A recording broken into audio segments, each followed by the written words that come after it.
नमस्ते दोस्तों, मेरा नाम मीरा है। लोग कहते हैं कि खूबसूरती औरत का सबसे बड़ा गहना होती है, लेकिन मेरी ज़िंदगी में यही खूबसूरती मेरी सबसे बड़ी शाप बन गई।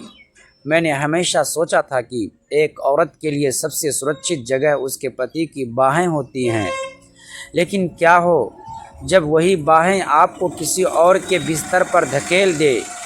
मेरी कहानी उन चमकते हुए स्टूडियो लाइट्स और महंगे कपड़ों की है, जिनके पीछे एक घिनौना सच छुपा था।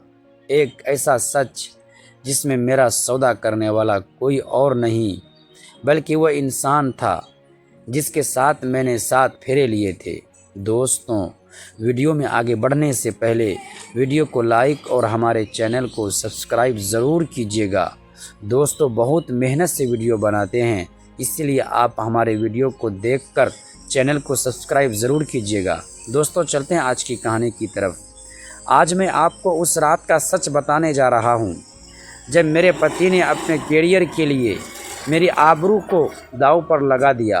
यह कहानी आपको डराएगी भी, गुस्सा भी दिलाएगी, लेकिन अंत में आपको हिम्मत भी देगी। मेरी शादी आकाश से हुई थी। आकाश एक फ़ोटोग्राफ़र थे। हमारे पास ज़्यादा पैसे नहीं थे, एक छोटे से किराए के मकान में रहते थे, लेकिन प्यार की कोई कमी नहीं थी। आकाश अक्सर मेरी तस्वीरें खींचते थे और कहते, मेरा तुम्हारा चेहरा किसी मॉडल से कम नहीं है। जिस दिन मेरी किस्मत चमकेगी, मैं तुम्हें दुनिया की सबसे बड़ी होर्डिंग पर ले जाऊंगा। मैं उनकी बातों पर हंस देती। मैं एक बहुत ही सीधी सादी घरेलू लड़की थी। मुझे घर सजाना, खाना बनाना और आकाश का ख्याल रखना पसंद था। मुझे उस ग्लैमर की दुनिया से कोई लेना देना नहीं था।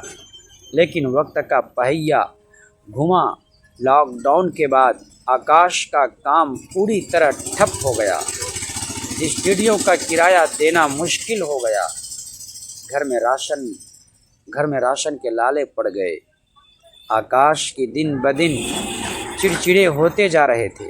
उनकी वो प्यारी बातें अब तानों में बदल गई थी। तभी हमारी ज़िंदगी में एंट्री हुई राजीव की। राजीव आकाश का कॉलेज का दोस्त था। वह शहर का एक बड़ा बिजनेसमैन था, जिसका कपड़ों का बहुत बड़ा शोरूम और ऑनलाइन ब्रांड था। एक दिन वो अचानक आकाश से मिलने हमारे घर आया। वो अपनी महंगी कार से उतरा। महंगे कपड़े, हाथों में सोने की घड़ी और हाथों में सोने की कड़ाई और आंखों में एक अजीब सी चमक। उसने आकाश की हालत देखी और मदद का हाथ बढ़ाया। आकाश तो जैसे उसके पैरों में गिर पड़ा। उस रात राजीव हमारे घर खाने पर रुका। मैंने उसके लिए खाना बनाया। जब मैं खाना परोसने बाहर आई तो मैंने महसूस किया कि राजीव की नज़रें मुझ पर टिकी थी। वो सामान्य नज़रें नहीं थी। वो एक स्कैनर की तरह मुझे ऊपर से नीचे तक देख रहा था। मेरी साधारण सी सूती साड़ी में भी मुझे उसकी नज़रों की तपिश महसूस हो रही थी। मैं असहज हो गई और पल्लू ठीक करते हुए रसोई में चली गई। जाते जाते मैंने सुना राजीव आकाश से कह रहा था, यार आकाश, तू हीरे की खान पर बैठकर कोयला बीन रहा है। स्कूल में लड़कियां मुझसे दूरी बनाने लगी। उन्हें लगता था कि टीचर मुझे ज़्यादा पसंद करते हैं। कॉलेज पहुंची तो हर कदम पर नज़रें मेरा पीछा करती। कोई दोस्ती के बहाने पास आता, कोई प्यार का इजहार करता, पर सच्चाई कम ही थी। सबको मेरा चेहरा चाहिए था, मेरा दिल नहीं। एक दिन मेरी मुलाकात आरिफ से हुई। उसने कभी मेरी तारीफ नहीं की थी। उसने कहा, तुम्हारी बातों में सुकून है। उस दिन पहली बार लगा कि किसी ने मेरी खूबसूरती नहीं, मुझे देखा है।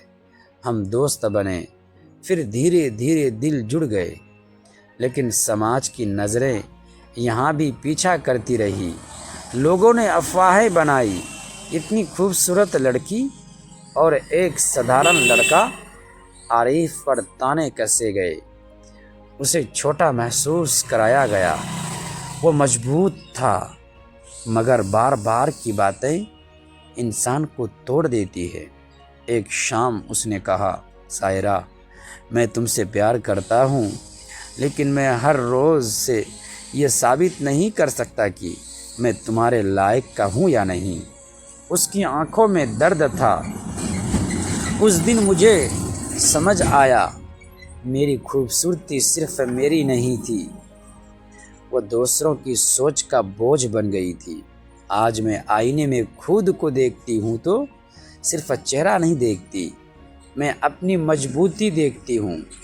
मैंने सीखा कि असली गहना चेहरा नहीं, चरित्र होता है। खूबसूरती अगर साथ में समझदारी और आत्मसम्मान न, तो वो वरदान कम, इम्तिहान ज़्यादा बन जाती है। मेरी कहानी ने मुझे सिखाया, औरत का सबसे बड़ा गहना उसकी खूबसूरती नहीं, उसका आत्मविश्वास और उसकी इज्जत है। दोस्तों, अगली पार्ट देखने के लिए प्लीज़ हमारे चैनल को सब्सक्राइब ज़रूर कीजिएगा।